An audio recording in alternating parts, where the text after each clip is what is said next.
Good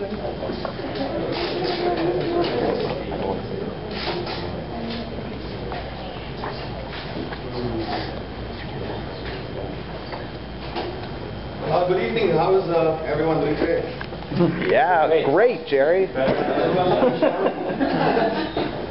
my name is Jerry. I'm Ryerson.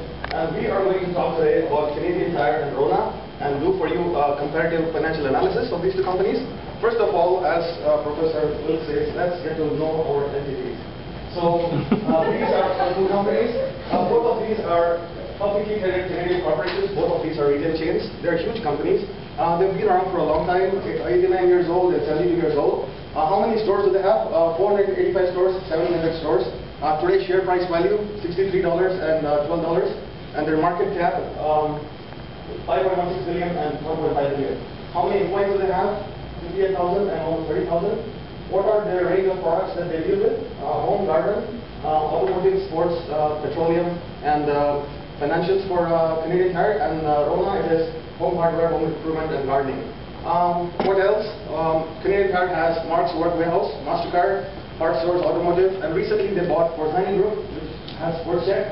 What RONA, they have been doing this multiple acquisitions since the last 12 years, almost 10 to 12 companies they bought.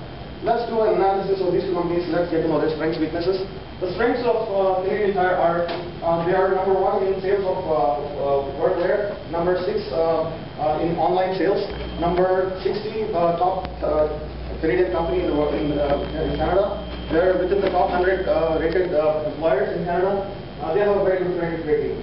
Weakness is that they're not catering to the immigrant community. They're not ethnic enough.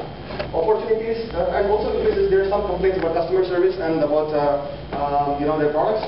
Opportunities is that they could go international and they could leverage their new acquisitions. Threats are other retail stores from US like Target and other Canadian companies.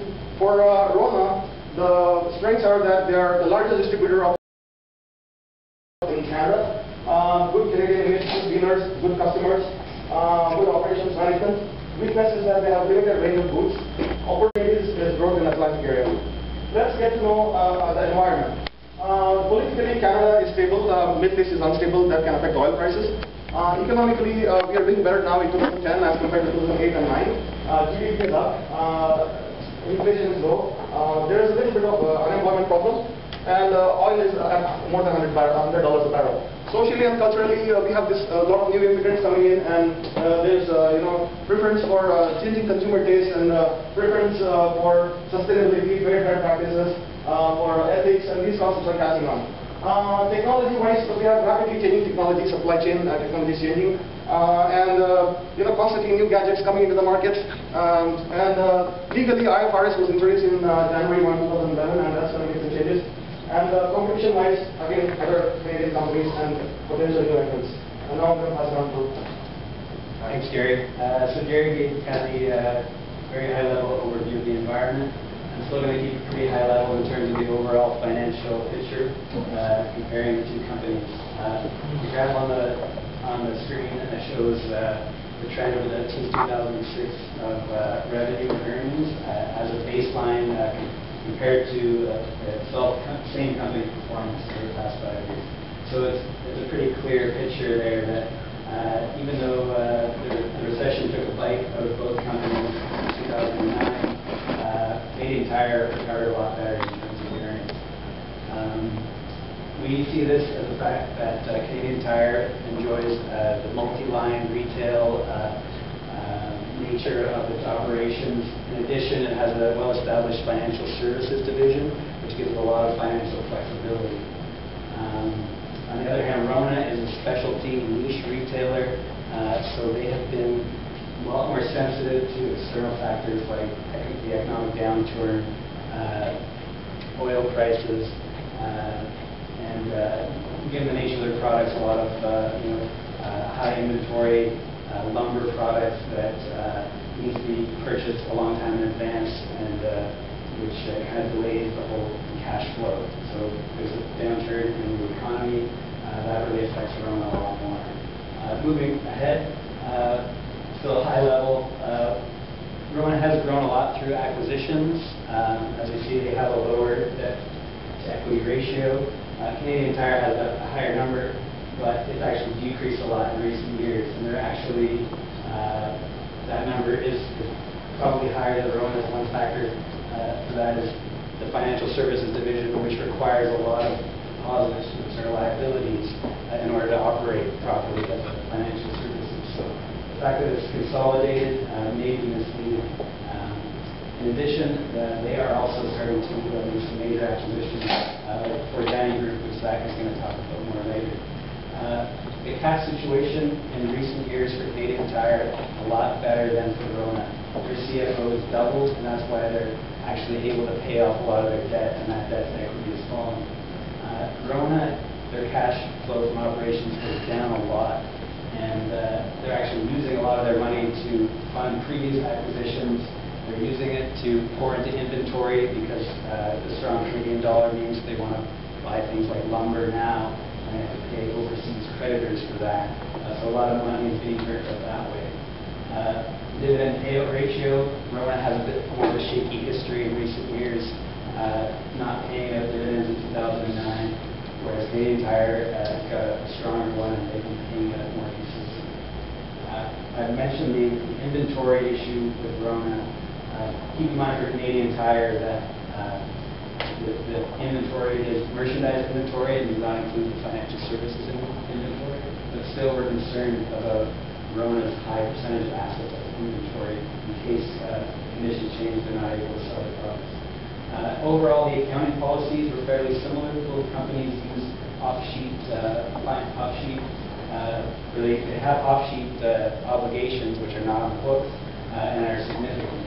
One thing to note is that Canadian Tire does not have a pension plan, which bodes well in terms of unpredictable future liabilities for that. Anyway, Zach's going to go ahead. Zach's going to talk about the numbers. As you guys are familiar with the financial data of both the entities, here are the ratios which will help me as an investor to decide in which company I should invest. First, you can see there the return on equity. Return on equity, Canadian Tire is doing much better in that ratio as compared to the RONA. Then we have the return on assets. You know, there is not a lot of difference between the return of assets for both the companies, but if we look at the scale at which the Canadian Tire is working as compared to RONA, the small difference will be very much beneficial for me as an investor. Then we have the profit margin. You know, it's kind of very luring ratio for me to decide whether I have to invest or not. Canadian Tire is having ratio which is almost double as compared to the RONA, which is only 2.8. Then we have the price earning ratio. It is the most debatable ratio because the difference between both the ratios is not that great. For the Canadian Tire, we have the high price for the share, but also we have a very high earning for per share. But for the RONA, we have the small price share and small earnings. So, you know, it's kind of quite unpredictable because the share price can change at any time. But still, at this point of time of view, Canadian Tire is much better bet as compared to RONA. But there are other factors also which are going to affect my decision, which will be told later by Zach. Now there are the other ratios which will affect me, my decision as a lender. First we have the cash ratio. The cash ratio, to be very safe bet, it should be more than 1. For them it is 0.26 for Canadian Tire and 0.15 for RONA. It's not a very safe bet, but still at this point of time, Canadian Tire is at much better position as compared to RONA. Then we have the financial leverage. This ratio tells how the entity is growing, more through debt or through equity. If you see, Canadian Tire is growing more through debt as compared to RONA, which is growing more through equity. For one side, it's like they are more in debt. I should not lend them. But one, I can see that they have a more profit margin. Then still they are having more debt. It means the creditors are kind of, you know, having confidence on that. Then we have the cash lag. It's the most impressive cash lag for one of the industries in Canada. Like they have the cash lag of 2.95 days as compared to RONA, which is 62.42 days. It means they have more cash in hand as compared to RONA, so that they can, you know, work well in the adverse conditions also. Then we have the quick ratio. Canada have the quick ratio high as compared to RONA. So as a lender, I can see at the time of the, you know, kind of adverse timings like the recession and all, they can have more quick assets which they can cash upon, and I can get my debt back.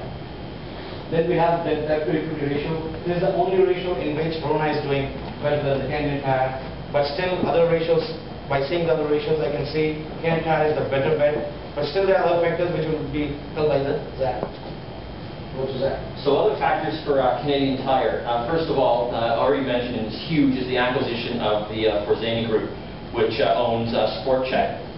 Just a little background on Sport Chek. It is the largest retailer of sporting goods in Canada, 534 stores with a 20% market share. Their sales in 2011 thus far, 1.4 billion with an EBIT of 110 million, so pretty impressive acquisition. The other really interesting thing about it is if you look at the demographics of the customers between the two, Canadian Tire is usually middle-income families, whereas Sport Chek is higher-income individuals. So they're not just sort of diluting their current customer base over another outlet, they're actually bringing on another stream of customers, which should be really great. They're talking about this super brand, which I've heard a lot in the Canadian Tire literature. What that means is kind of ambiguous. They're sort of hinting that they're going to be having a Sport Chek within the Canadian Tire. These are their newer stores that are going to